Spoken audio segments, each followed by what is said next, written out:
Well, hi everyone, and we're back, and I have you said we're back? Yeah. Then we're back. I must not be hearing things. Okay, so Terry, you gave me a quick little thing. You said we're going to share it with the people. You know, a lot of people are GIs. You lose that 214, or you've used it before, you put it away, you got to find it again. I don't know where mine is now. I'm sure Susie has it, but if not, an easy way to keep that, you had said, was to do what? Was to go down to the county recorder's office and put it on file. And anytime you needed a certified copy of it, you can go there and get one free of charge from the county recorder's office. And that's always a good thing.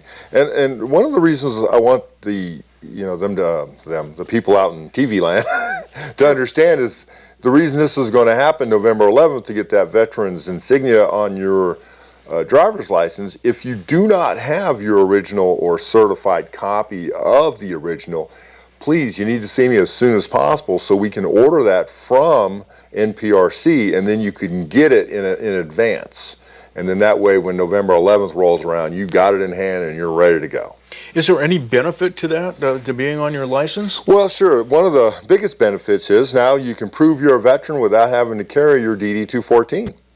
I mean, okay. And then of course there are some businesses that offer veterans discounts. And there you go. You have a picture on it, it's proof it's you, and it says right there, I'm a veteran. Okay. Give me my discount. I was hoping maybe you got free hops. Well, I don't know. No, I know you didn't, but boy, that was really a great benefit while you were in. I know that. Well, retirees can still do that, right. So, which is me, by the way. Okay. Lucky guy. Great benefit. It really is. Can you ever catch a hop to an aircraft carrier? No. Okay. No.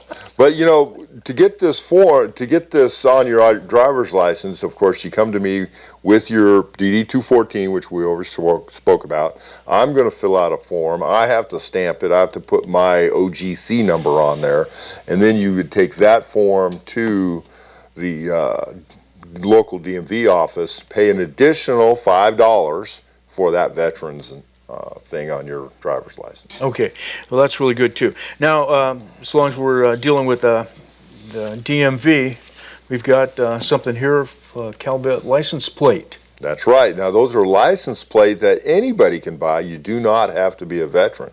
And what that does is the money goes to the California State Veterans Homes. It helps support those 8 veterans homes we have throughout the state. Okay. So it's and a that's great why it program. says honoring vets. So that's a way of you honoring vets, because that money would go here. Right. It's a way to earmark that. Right, exactly. And that insignia right there, this one says veteran on it, U.S. Army. There's a selection of, don't quote me on this number, but 50 different stickers that you can put on there to, whether it be Army, Navy, Coast Guard, American Legion, DAV, there's several of them. Purple Heart recipient, whatever. And you could choose which one of those stickers that you want on your on your license plate. And that's also available for motorcycles. So in fact, I have one on my motorcycle. Well, you lucky guy. Okay, so I see here you brought a pamphlet here with Agent Orange. Are people still claiming new claims coming in for Agent Orange? All the time. What happens is that veterans don't know about the presumptives of Agent Orange. And there's 13 presumptive diseases associated with being exposed to Agent Orange. And the proof is, 1, you have a diagnosis of one of those 13 diseases, and 2, you prove that you served in Vietnam, and there's Thailand, and there's Air Force bases nearby, and there's also Navy ships that you might have been on. They're called brown water sailors. But anyway, your DD-214 has that information on it. And the 13 presumptive diseases, just so I don't miss any, I'm going to read them. Okay. All right. 1 is coronary artery disease, acute and subacute peripheral neuropathies, AL amyloidosis, B-cell leukemias, chloroacne, chronic lymphatic leukemia, diabetes type 2, Hodgkin's disease, ischemic heart disease, multiple myelomas, non-Hodgkin's lymphoma, Parkinson's disease, paraphernalia cutia tarda, prostate cancer, Respiratory cancers, which include the lung, the larynx, the trachea, and the bronchitis, and soft tissue sarcoma, which is also, a lot of these are very common. They come out as people get older. Diabetes is a common older disease, and if you served in Vietnam, or one of the things I had already mentioned, and you can prove that you served in that area, you are presumed to have been exposed to Agent Orange, and based on that presumptive, you can then file a claim for this disease that you have. Okay, so I imagine there is a lot of people that, well, you had just jogged mine. I landed at one time in Tan Son Nhut on my way to Thailand, where I did TDYs. So it sounded like Thailand was an exposure area. You could actually go to a VA website for locations, and you can do your own research and say, yeah, I was on that base, or yes, I was on that ship. And the ships, or the smaller boats, the brown water navies, they actually have specific dates on there listed, and then you just have to prove that you were on that ship, or whatever the case may be. And this is where the VA always, they fall behind that. It's up for the veteran to prove the disability was caused by their time in service. First, they have to prove they have the disability, i.e. the diagnosis of diabetes, prostate cancer, ischemic heart disease, and then they would have to prove that they served in one of these areas where they are presumed to have been exposed to Agent Orange. Okay. So there's a lot of things that that a person might qualify for assistance from the VA from that you wouldn't even think of. That's correct. Isn't it? Okay. I wanted to talk a little bit like, what was I talking to you about out there? I believe it's like we once had an employee here say that had a parent that served in the military that was being cared for. They were, I think, like maybe 100% disabled, something like that.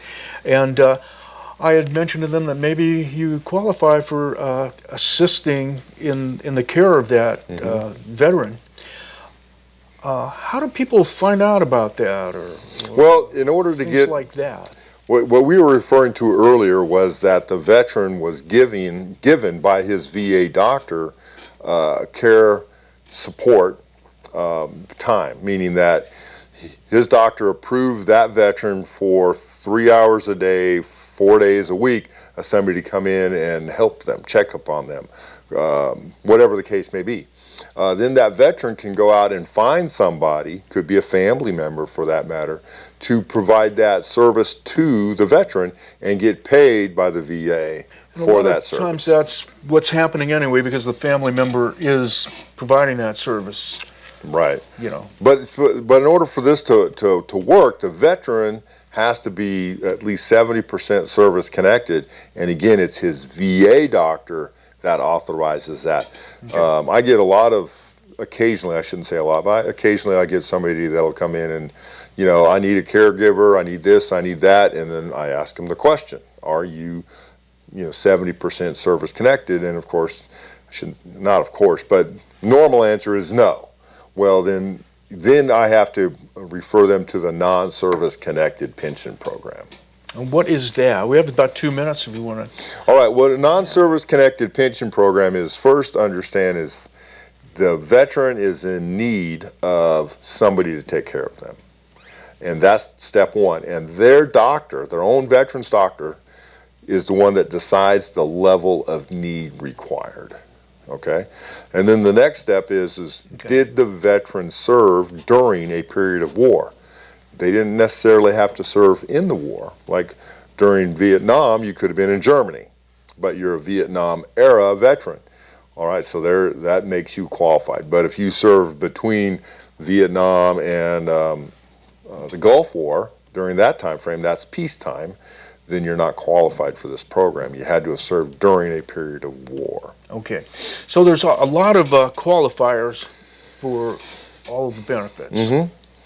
And that's, where does a person learn about all these things? They come to you, or is there a place where they would go before that? Well, they could do their own research. Most people have the internet. They could do a Google search on, if they know what it's called, the Non-Service Connected Pension Program for aid and attendance, or That you gave me a booklet, and we're running out of time, so we're going to have about 30 seconds after I finish. And you could say you had given me a booklet one time about the benefits for veterans. I have from your office. California Okay. Veterans Benefit. Is that a good book. place to start? It is. Come in and get it. Okay, sounds great. Glad you came by. All right, well, thanks. It's good talking with you, and love the job that you're doing to help out the vets. Well, thank you. Okay, thanks a lot, and thanks for watching TSPN, and we'll see you again next time.